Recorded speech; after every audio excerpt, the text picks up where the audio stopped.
سيبي اللي في ايدك وروحي اشتري دول. انا ندمان ان انا اتاخرت كل التاخير ده. براند روزبيري فاجئتني اقسم بالله. حط الدرجتين دول على شفايفي دلوقتي، عامله لهم ميكس. ايه ده؟ بصوا يا جماعه درجه 103 عامله ازاي. ايه ده؟ انتوا شايفين؟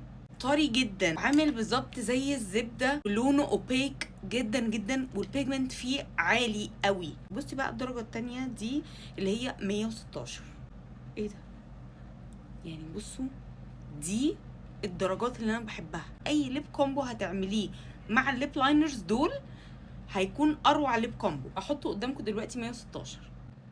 بصي جمال الدرجه دي. الدرجه يا جماعه اللي احنا كلنا بندور عليها علشان هي يكون اساس الليب كومبو اللي احنا هنعمله. معايا الليبستيك ده بتاع توب فيس درجه 20. بصي يعني هيبقى عامل ازاي دلوقتي. بصوا جمال الدرجتين مع بعض بجد. ده الليب كومبو اللي انا هعتمده الفتره الجايه دي. الدرجه دي من توب فيس خطيره. وتوب فيس نفسه الليبستيك ده ثابت جدا، تشربي تاكلي تعملي اللي انت عايزاه، مش هيتشال من غير ميك اب ريموفر. شويه جلاس. بصي الجمال تحفه.